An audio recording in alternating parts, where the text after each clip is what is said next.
So at the heart of this strategy is paying attention to your wins and successes. What did you do to get those top clients? What are you doing that they are appreciating so much? How could you do more of that?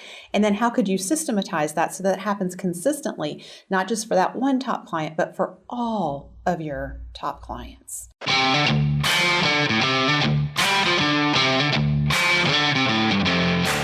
You work hard in your business. On the Profit by Design podcast, we ask the big question. What has your business done for you lately? Hi, I'm Dr. Sabrina Starling. I'm the business psychologist, the author of the 4-Week Vacation and the How to Hire the Best series, as well as the founder of Tap the Potential, where we coach entrepreneurs like you to design sustainably profitable businesses that give you more time for what matters most and more money in your bank account than ever. Because after all, we believe work supports life, not the other way around. Weekly on the Profit by Design podcast, we bring you tips, tools, and strategies from our own experiences and from the experiences of our guests who are entrepreneurial thought leaders and real life entrepreneurs, all to support you in making intentionally profitable and sustainable business decisions to live the lifestyle you desire. Profit Designers, the 4-Week Vacation, the entrepreneur's ultimate guide to taking your life back from your business is now available. Go to 4weekvacation.com, grab a copy of the book, and be sure to follow the steps there to claim your bonuses. When you purchase the book, you are eligible to join me for my upcoming live training, the 4-Week Vacation Better Business, Better Life Jumpstart. Plus, and you'll also get an invitation to an exclusive VIP closed door training with me to identify the true profit potential within your business. Just follow the steps at 4weekvacation.com. And I hope that the 4-Week Vacation book inspires you for what's possible. It's time to take your life back from your business. At Tap the Potential, one of our immutable laws is that being in business is tough. Do the happy dance whenever you can.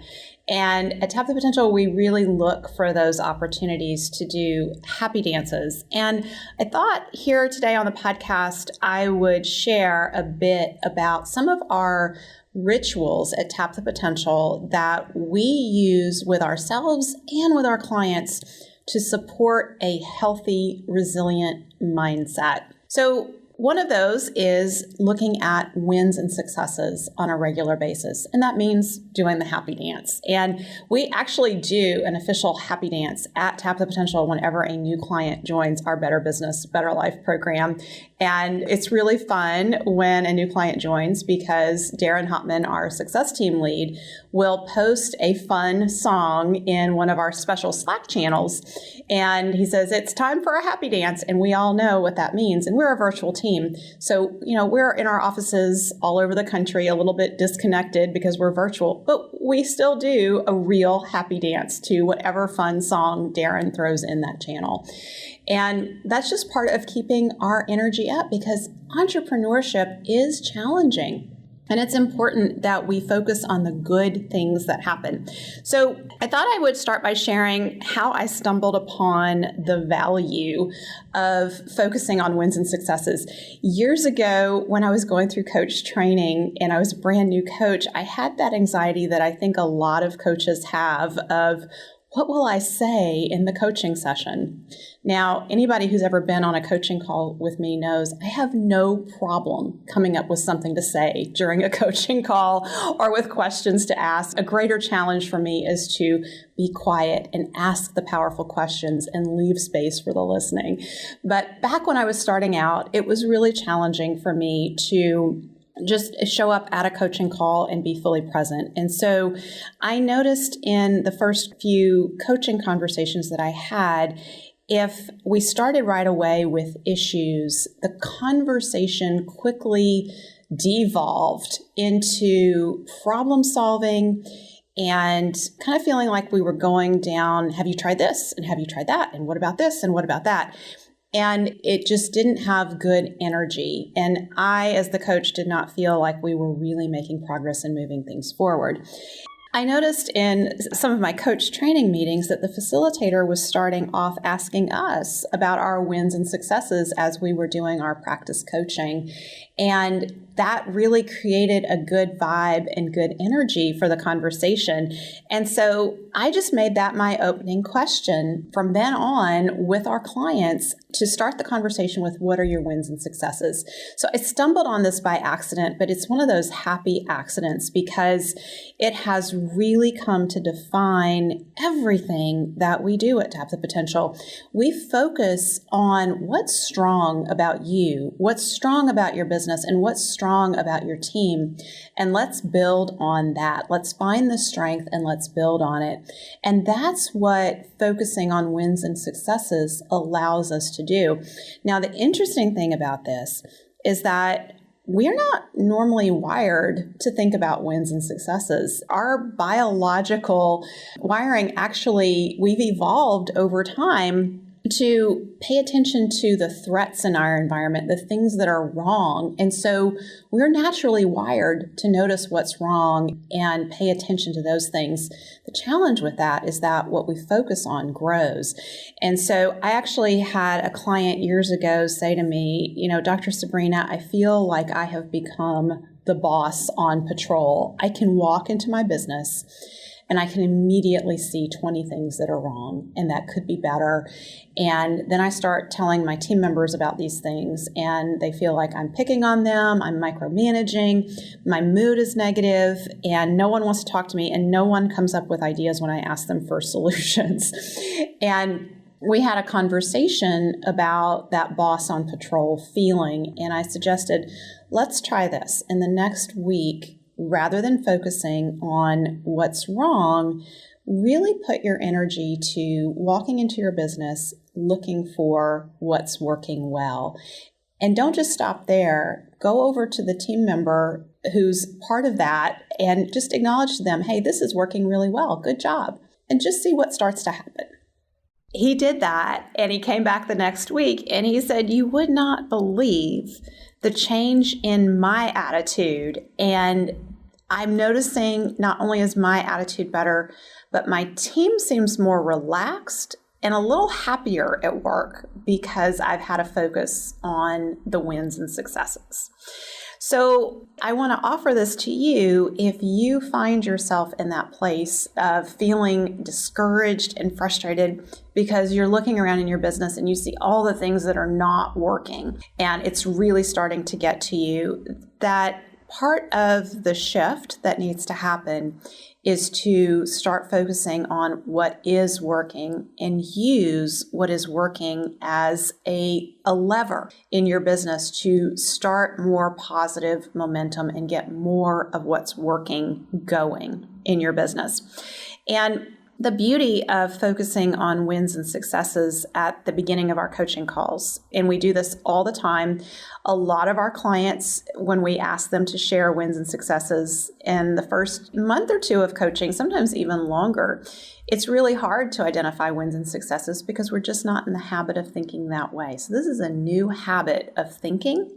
And it may take a little while for you to get used to doing this. But one of the things that I've noticed is when we focus on what's working in the business, oftentimes it provides clues to other ways to solve the challenges in the business. So if we just dive in and we start looking at, oh, you have a hiring problem and you don't have any good applicants, and so you're having to hire from the pool of people who shows up, and we just start going down that rabbit hole, it can feel kind of hopeless, like, wow, you have some unsolvable hiring challenges. I don't know if there's any hope for you. And what I learned as I wrote the How to Hire the Best book is if I could find business owners who have one or two A players on their team and I could get them to tell me the story of how those A players came to be on their team, I was asking them to talk to me about their wins and successes. And I was asking them to share with me what they had done right. And even as they were sharing those stories with me, a lot of times they were not aware of what they had done right to attract those A players. So something happened for a lot of those business owners, even in the process of being interviewed for the very first How to Hire the Best book that I wrote, they became more aware of there are things that I'm doing that I could intentionally do more of. And if I intentionally do more of these things, it will help me attract A players to my business. And some of the biggest aha moments around this, particularly in relation to hiring, is that there are things that our A players in our businesses value about the opportunity to work for us. And we tend to dismiss and downplay those things because they're just kind of a part of who we are. They're a part of our core values, our immutable laws. And so we just assume the rest of the world operates this way and that these things are not unique to us. But when we stop and we ask our A players, why do you like working here?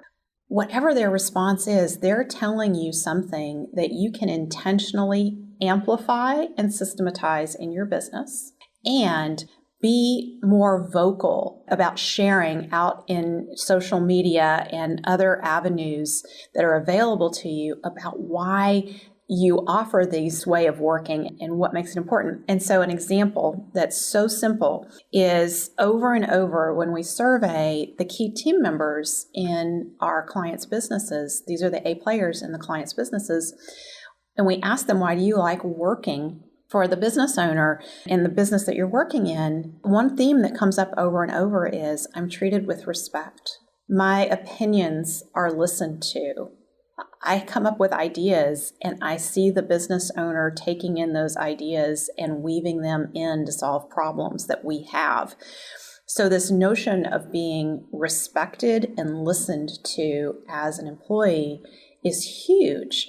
And if you're a business owner who just naturally listens to your employees and treats them with respect, so you're not yelling at them, you're not putting them down, you're not constantly on them for being bad or doing something wrong, but you're just really treating them as a human being and respecting them as a person, you're standing out because so many workplaces lack respect. There's a pervasive feeling of disrespect, of backstabbing that goes on, people feeling like if they screw up, they're going to be blamed, or they may be taking the fall for somebody else who screws things up. And so for us who offer these respectful work environments, we often think, well, that's not a big deal, but it actually is a very big deal. And so in terms of thinking about wins and successes, you could think about, well, I have some A players or have successfully hired one or two people. What did I do that worked? How did they come to work for me? And is there anything, or not even the question is a limiting question. So what can be replicated from the wins and successes that you've had, and what could you intentionally do more of to help you solve this particular challenge in your business? And now I want to apply how wins and successes work with respect to niching down and having a clearly defined sweet spot, which is step 2 of our Tap the Potential solution. Oftentimes when we take clients through step 2 of the Tap the Potential solution, the outcome is they fall back in love with their business. And that can feel like a really amazing thing to be that business owner who's really started to resent your business and feel like, oh, if somebody would just make an offer to me to buy this thing, I would sell it for the lowest price just to get it off my back. To go from that to feeling like, I love coming to work. This is fun again. I love the people that we get to work with. That comes through a very intentional process of paying attention to who your top clients are. So the wins and successes that you've had with respect to attracting great clients that you enjoy working with. And at this point, you may just have a handful of those, or maybe it's just one or two that are just a joy to work with, and they appreciate what you're doing for them, and they consistently give you good feedback, and they send referrals your way. Those are the wins. And what would it be like to replicate and to have a business filled with those clients? Well, when we take you through the process of pumpkin planning your business, we are guiding you through a process of identifying who those top clients are and what criteria even to use to evaluate them, because it's not always just about revenue.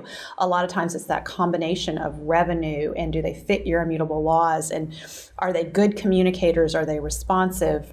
All those criteria going into determining who are your top clients, and then studying your top clients, getting to know them even better. And part of that is what we call the wish list interview process, where you interview your top clients and we give you specific questions to ask them. And when we start to analyze the patterns in how your top clients are responding to these questions, oftentimes we at Tap the Potential, the team of strategists, will see opportunities for you to really differentiate yourself in the marketplace and have more wins and successes to attract more top clients like the ones that you're already serving. So identifying what it is that your top clients appreciate most about what you're doing for them. And instead of that being just, something that you naturally do and you take it for granted, now we're going to call it out, and it's going to become a specific area of uniqueness, and you're going to talk about it at every opportunity. And when you talk about it, and especially when you use your top clients' language as you talk about it, it becomes a beacon out there in the world to attract more clients like your top clients. So at the heart of this strategy is paying attention to your wins and successes. What did you do to get those top clients? What are you doing that they are appreciating so much? How could you do more of that? And then how could you systematize that so that it happens consistently, not just for that one top client, but for all of your top clients? So this notion of paying attention to wins and successes has tremendous value for turning your business into a more profitable business that you enjoy working in, and most importantly, gives you more time for what matters most. And so I want to also take this down into the team level at this point, because when a big complaint that I hear from our clients when we suggest that they actually need to have more meetings with their team instead of fewer meetings is that the meetings tend to go negative and turn into gripe sessions. One of the best ways to start any meeting off on a positive foot and keep it going in a positive direction is to start the meeting by talking about wins and successes. So next time you have a meeting, start off by asking your team members, what are your wins and successes? Don't be surprised if you get the deer in the headlights look and they really stumble and have a hard time identifying any wins and successes. Be patient with this process. You're starting a new routine and a new habit. It's going to take a while for them to even start thinking in this direction. So come prepared to the meeting with a couple of wins and successes that you've observed in them and share those. And then another way to get the conversation going, particularly in a team meeting, is to not ask people to share their own wins and successes, but to share a win or success that they've observed in another team member. That often will get the conversation going. But again, stick with it, be patient. It's going to take a little time. And as you take this into your team meetings, you will notice that your team members are going to have an increased sense of pride in working in the business. You are going to have an increased sense of pride because to this point, you've probably been paying attention to what's not working, and this is really going to shift the energy. There's a book that's been recently published called The Gap and the Gain. And in this book, there's a very good point made about the nature of us entrepreneurs. And that is, we're creating visions. We're looking out into the future and claiming a future we want to create. And as we do that, anytime we're creating a vision of what we want, we're also creating a gap. And we start to notice the gap, and it becomes more and more prominent because that's where our focus naturally goes. So instead of focusing on the gap, focusing on your wins and successes gets you focusing on your gains. So to just take this down to a real simple action step for you to do going forward, get into a habit of writing down your wins and successes from each day. What went well? End your day with expressing gratitude for what went well and observing the wins and successes. And I am confident that you will have not only a profound mindset shift, but this also is the beginning of a significant transformation in your business. Thank you for spending time with us today. Join our conversation in the Entrepreneurs Take Your Life Back Facebook community at tapthepotential.com/group. Share your aha moments from today's episode, ask me questions, and join in on the fun with your fellow entrepreneurs on the journey to designing sustainably profitable businesses that give you more time for what matters most and more money in your bank account than ever. And finally, share today's episode with a friend if you know a friend who would enjoy it. This is real life business. Keep your chin up, keep moving forward. You got this. If you've gotten value from today's show, don't forget to subscribe so you never miss an episode. And if you are a repeat listener of the podcast, know that we greatly appreciate you at Tap the Potential. And to that end, I have a request. Please consider leaving us a review on whatever platform you're listening on. Our reviews help other entrepreneurs like you to find us. Be a part of our movement to help entrepreneurs take your life back from your business.